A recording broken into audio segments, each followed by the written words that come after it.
asalaamaaleykum mbokk yi déglu dal leen ak jàmm ginnaaw faatu bakken étudiant bii di Abdoulaye Ba démb procureur de la république mi ngi doon jàkkaarloo ak taskatu xibaar yi ngir daal di ñëw ci enquête bi fa mu ca tollu la mu daal di xamle moom mooy ne kii nga xam ne moom mooy étudiant bii di Abdoulaye Ba dafa daanu loolu nag moom moo tax mu daal di ñàkk bakkenam autolikaay bii di Sud Quotidien bi ngi ñee xamal ne bu ñu sukkandikoo ci ay kaddu procureur de la république Ibrahima Ndoye kii nga xam ne nag moom mooy Abdoulaye Ba moom ci 4e étage bu pavillon F la daal di jógee ba mu daanoo nag ci goudron bi la daal di dal loolu moom moo tax nag ba mu bëri ay gaañu-gaañu yoo xam ne daf ko am ci yaramam bi te li ni mel tamit médecin légiste bi nga xam ne moom moo doon def autopsie ci yaram bi loolu la daal di firndeel autolikaay bii di Sud Quotidien nañu kon nañu jàpp ak procureur de la république ne daanu bu métti bi nga xam ne kon moom la kii di Abdoulaye Ba daanu loolu nag moom moo indi mu daal di ñàkk bakkanam autolikaay bii di Walf Quotidien ne kon loolu moom mooy firndeel ne ñi doon wax ne dañoo dóor étudiant bi ba mu génn àddina li ni mel moom procureur jël na ko teg ko fële autolikaay bii di l'info ne procureur kay dafa daal di raxas ba mu set wecc deru ñi nga xam ne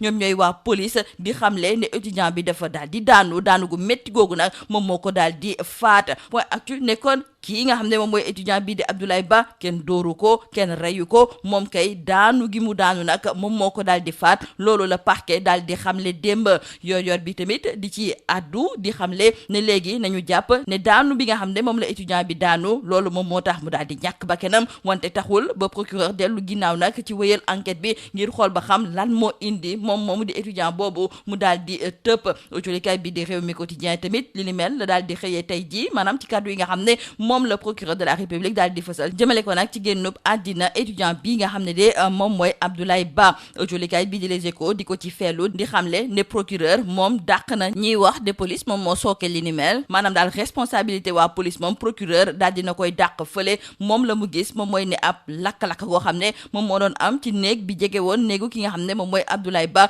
loolu moom moo tax ba moom mu daal di tëpp ba mujjee ñàkk bakkanam Vox Populi sax ma ngi ñuy jottali ay kaddu procureur de la république moom mi nga xam ne kon démb raxas na ba mu set wecc deru ñi nga xam ne ñoom ñooy policiers yi di xamle ne ñoom faatuñu bakkanam te it amul benn dóor boo xam ne nag dóor nañu ko ki nga xam ne de moom mooy Abdoulaye Ba moom ci 4e étage la daal di tëbee loolu nag moom moo daal di indi mu daal di ñàkk bakkanam wante nag moom ma ngay daal di xamle ne ba léegi dinañu wéyal enquête bi ngir xool ba xam lan moo indi lakk-lakk googu nga xam ne moom moo amoon ci nekk bi jege woon néegu ki nga xam ne de moom mooy Abdoulaye Ba autolikaay bi di Le Quotidien ne procureur dina indiwaat coow rek jëmale ko ci li nga xam ne kon moom mooy faatu bakken étudiant bii nga xam ne moom mooy Abdoulaye Ba autolikaay bi di enquête du ñu xamal ne ba léegi kon enquête bi ñoo ngi koy wéyal ndaxte démb procureur daal dinay xamle ne ñeent étudiant teg nañu leen loxo ba sax tey ji dinañ leen yóbbu ci wàllu instruction wante ba léegi amul benn takk der boo xam ne daal dinañu lay teg loxo ci lii nga xam ne kon moom moo xewee foofu nga xam ne de moom mooy ca université Cheikh Anta Diop de Dakar wante autolikaay bi di l'Observateur ma nga ñuy xamal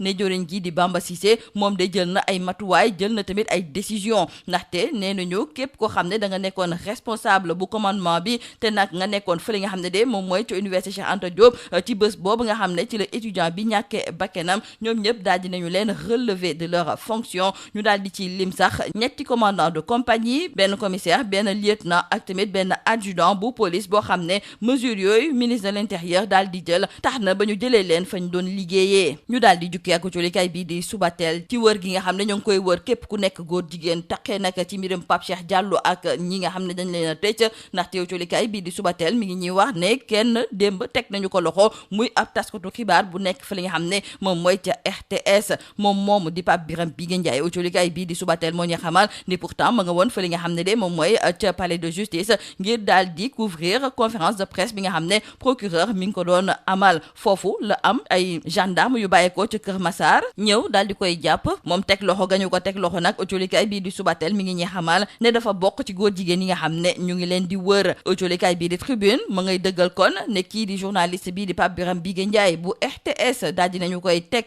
loxo Libération nañu loolu day firndeel ne ñii nga xam ne ñoom ñooy brigade de recherche bu Kër Massar ñoom tàmbale nañu nag di tegaat loxo ñeneen ci ñi nga xam ne ñoom ñoo bokk ci mbirum góor jigéen yooyu ak tamit di wàllante li nga xam ne moom mooy feebar bi di VIH te journaliste journaliste bii di Pape Birame Bigué Ndiaye moom ba ñu ko jàppee fa li nga xam ne moom mooy ci conférence de presse bu procureur bi yóbbu nañu ko tamit fa li nga xam ne moom mooy ca këram ndaxte foofu waa brigade de recherche bi dañ doon liñatu fa mu dëkk. nee nañu ginnaaw ba gendarme yi daal di liñatoo téléphone ki nga xam ne moom mooy Ibrahima Majib Seck bokk ci ñi nga xam ne kon dañu leen teg loxo ak ñeneen ci la ñu daal di gis ay message yu mbëggeel yoo xam ne kii di Pape Birame Bigué Ndiaye moom moo ko doon yónnee loolu kon di firndeel ne moom dafa bokk ci ñi nga xam ne kon ñoom ñooy góor jigéen yi. mu amit keneen koo xam ne it fu mu nekk nii mi ngi ci biir kaso moom sax dañu ko daal di génne ngir war kaa mën a déglu keroog nag ba ko gendarme yi di déglu daal di nay ñëwaat ci ñan la mës a séqal ñu daal di ci lim ñoo xam ne ñu siiw lañu loolu kon di firndeel ne dina amaat ñeneen ñoo xam ne fan yi ñu dëgmal dinañu leen teg loxo. lii moo nekkoon bodikat yi li gën a fas si biir ëcculikaay ñu leen di ñaanal njeex te lu bës ak jawam. Mesdames et messieurs, bonjour. Mort de l'étudiant Abdoulaye Ba à l'université Cheikh Anta Diop de Dakar. Le procureur de la République qui faisait face hier à la presse a écarté la thèse de violence physique sur la victime et retenu une chute du 4e étage comme cause du décès. Dans le journal Sud Quotidien, nos confrères nous rapportent les propos du procureur Ibrahima Ndoye qui déclare que Abdoulaye Ba est bel et bien l'étudiant qui a sauté du 4e étage du pavillon F et qui malheureusement a atterri sur l'asphalte, ce qui explique les dommages et autres dégâts constatés par le médecin légiste sur le corps de ce jeune étudiant. Le procureur de la République a présenté hier les premiers éléments de l'enquête lors d'un point de presse et selon le magistrat, l'ensemble des éléments techniques recueillis, audition, constatation sur les lieux et exploitation d'images convergent vers une même conclusion. La victime aurait sauté du 4e étage pour échapper à un incendie et à un important nuage de fumée ayant envahi sa chambre avant de chuter lourdement. Et dans la quasi-totalité des quotidiens, nos confrères reviennent sur les propos du procureur qui blanchit la police et défend la thèse de la chute mortelle selon nos confrères du journal L'Info.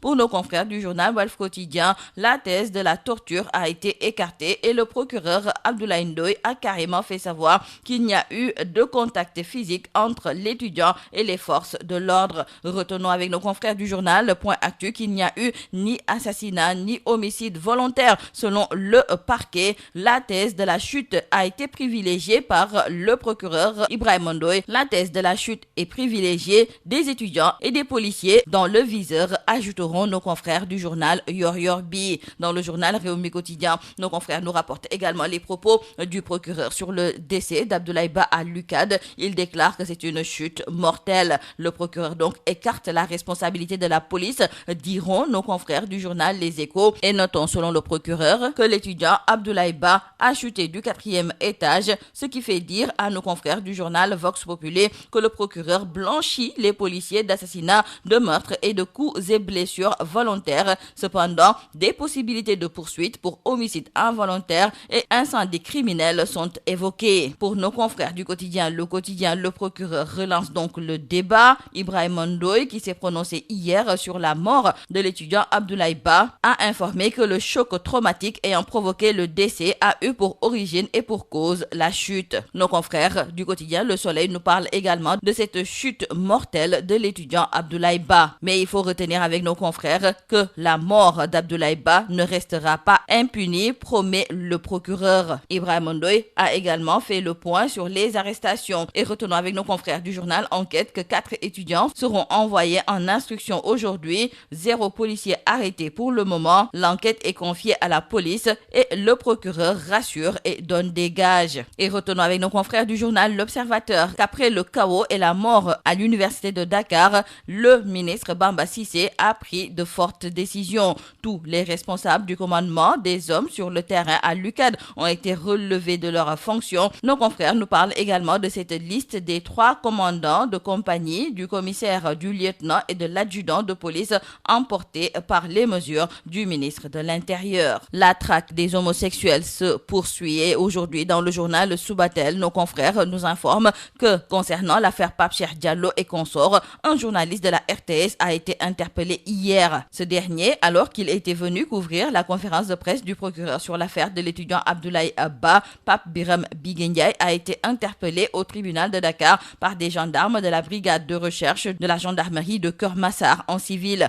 L'arrestation a eu lieu en début d'après-midi et il serait impliqué dans l'affaire Pape Cheikh Diallo et l'artiste Djiby Dramé. Dans le journal Tribune, nos confrères nous annoncent annonce également que le journaliste Pape Biram Bigué de la RTS a été arrêté. Et dans le journal Libération, nos confrères d'ajouter que la brigade de recherche de Keur Massar a déclenché la 3e vague d'arrestation. Et c'est le journaliste de la RTS, Pape Biram Bigué, qui a été cueilli en premier hier. Son domicile a été perquisitionné en sa présence. Ses messages d'amour en tant que yos ont été interceptés après l'exploitation des téléphones de Ibrahim Majib Seck et compagnie, qui a mis à jour un vaste réseau impliquant des personnes évoluant dans divers secteurs. Extrait de prison et porteur du VIH depuis 2021, un détenu a aussi fait des aveux détonnants aux gendarmes en livrant tous ses partenaires, dont des célébrités. De nouvelles arrestations imminentes sont prévues, nous disent nos confrères du journal Libération. C'est tout à vos journaux et très bonne lecture.